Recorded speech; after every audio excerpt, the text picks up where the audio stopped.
Anda tak kunjung lahiran. Siapa yang setuju bahwa menunggu adalah sesuatu hal yang sangat membosankan dan seringkali membuat Anda tidak nyaman? Dan menunggu melahirkan bisa jadi merupakan ujian kesabaran. Anda yang sudah merasa hamil tua dan rasanya pengen banget supaya si kecil cepat-cepat lahir, apalagi kalau udah menjelang HPL namun tidak ada tanda-tanda persalinan, apapun yang terjadi pada tubuh Anda dan Anda mulai bertanya-tanya, kok nggak lahir-lahir ya?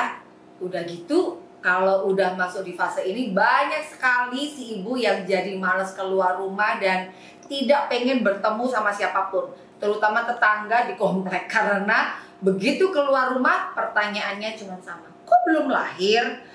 Kok belum lahir, Neng?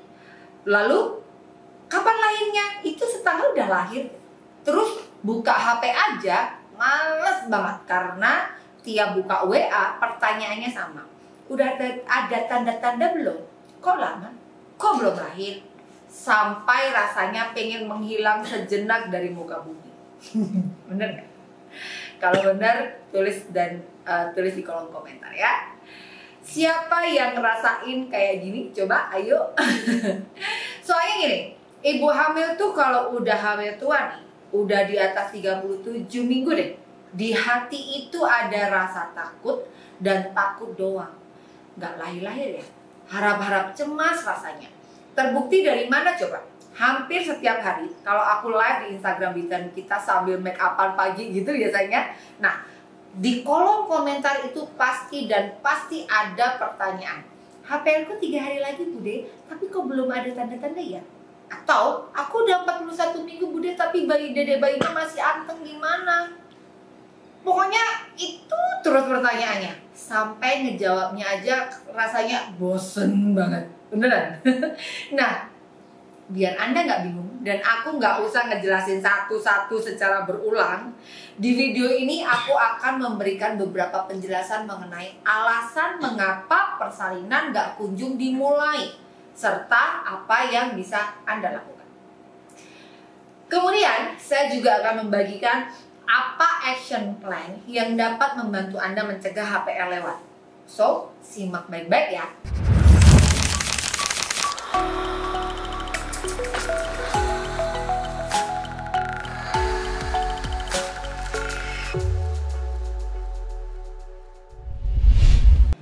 Kenalin, saya Yesi, bidan, penulis, konten kreator, YouTuber, guru, pelatih prenatal gentle yoga dan hypnobirthing, serta penggiat gentle birth di Indonesia. Saat ini pokoknya Anda berada di channel yang tepat, karena di channel ini aku akan berbagi tips dan ilmu pengetahuan untuk Anda yang ingin memberdayakan diri demi mendapatkan pengalaman positif selama masa kehamilan, melahirkan, menyusui hingga parenting. Jangan lupa buat subscribe, like, komen, dan share video ini. Siapa tahu video ini bermanfaat untuk Anda.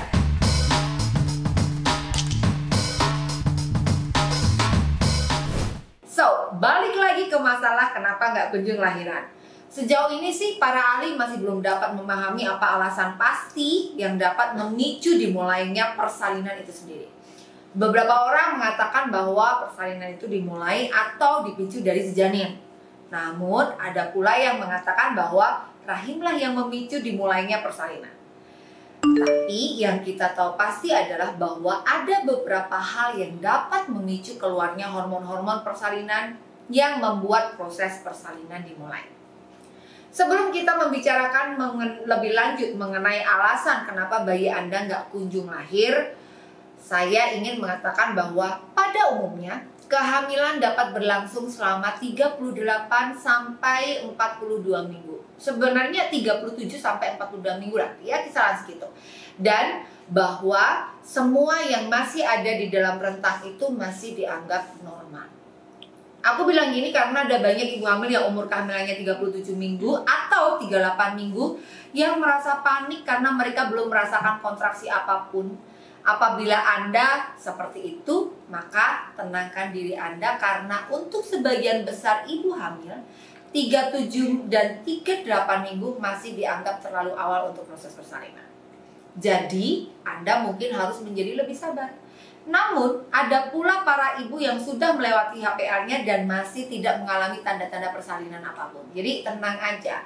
Oleh karena itu, kita akan membahas mengenai alasan mengapa Anda tidak kunjung lahiran. 1. Perkiraan HPL yang salah. Apabila Anda sudah melewati HPL, hal pertama yang akan kita tanyakan adalah apakah Anda yakin bahwa Anda sudah melewati HPL? Karena kenyataannya ada banyak sekali ibu-ibu yang mencatat HPL-nya dan salah. Tentu saja apabila HPL Anda sudah salah, Anda mungkin akan berpikir bahwa umur kehamilan Anda misalnya sudah 40 minggu, padahal kenyataannya mungkin masih 37 minggu. Jadi, bagaimana cara untuk mengetahui HPL yang benar?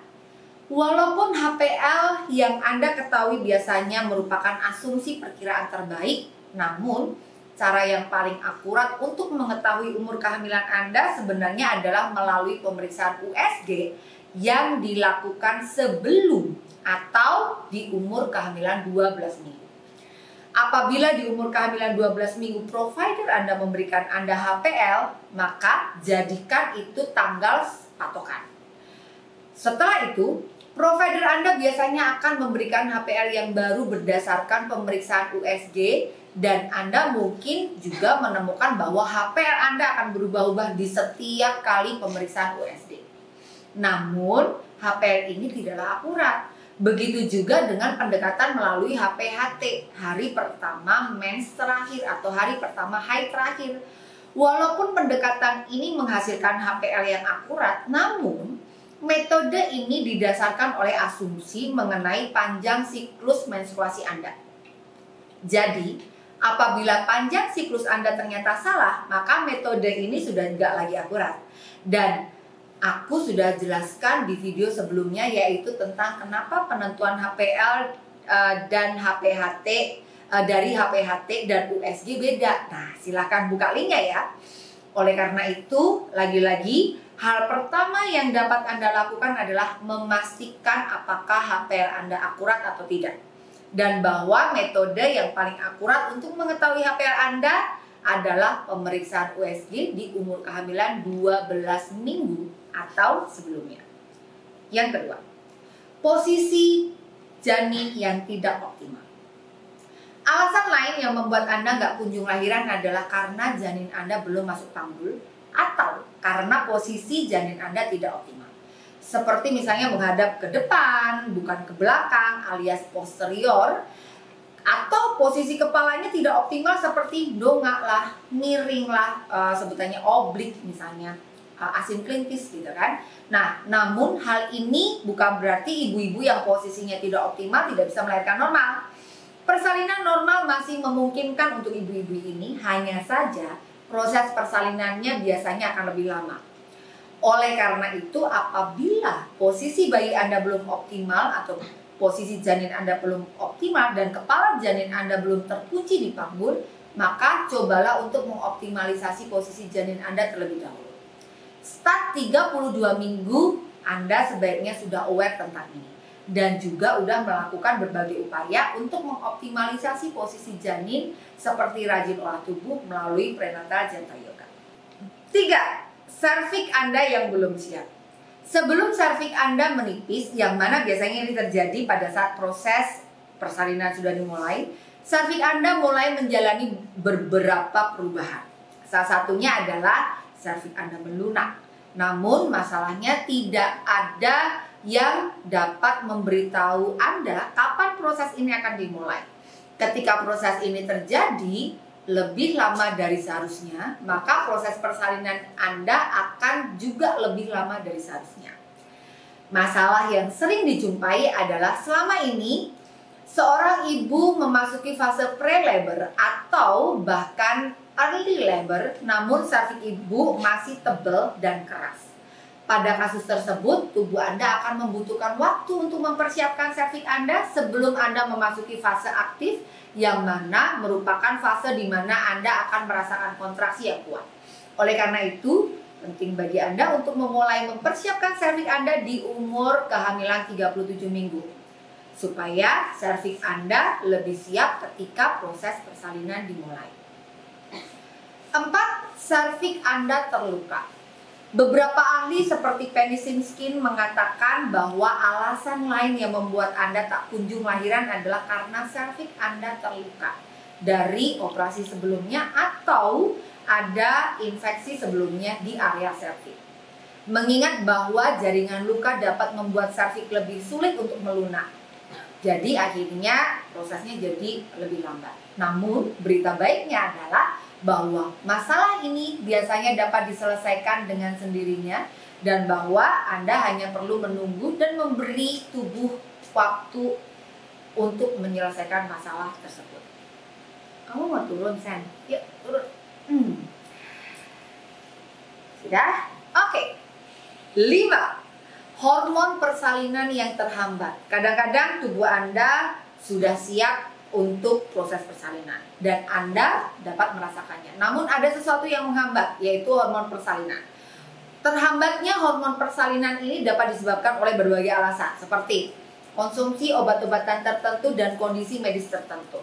Selain itu, beberapa penelitian juga menyatakan bahwa ibu hamil yang obesitas lebih sulit untuk melahirkan secara spontan dibanding yang tidak obesitas. Namun, dapat dibilang bahwa faktor yang paling umum yang dapat menghambat hormon persalinan adalah hormon stres, terutama apabila Anda merasa takut atau marah.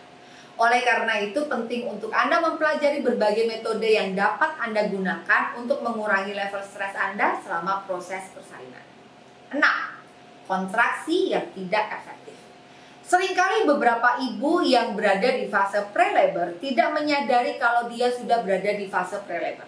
Hal ini menyebabkan karena sulitnya membedakan antara kontraksi pre-labor dengan kontraksi Braxton Hicks. Selain itu, di fase pre-labor terkadang berlangsung dalam waktu yang sangat lama. Menurut para ahli, hal ini dapat terjadi apabila rahim Anda berkontraksi dengan tidak terkoordinasi sehingga kontraksi tersebut tidak efektif dan tidak dapat membuka serviks Anda. Kabar baiknya, sama dengan poin keempat. Masalah ini biasanya dapat diselesaikan dengan sendirinya dan Anda hanya perlu waktu istirahat, menunggu, dan memberi waktu kepada tubuh Anda untuk menyelesaikan masalah tersebut. Yang ketujuh nih, yang paling penting nih, stres, mental, dan psikologi.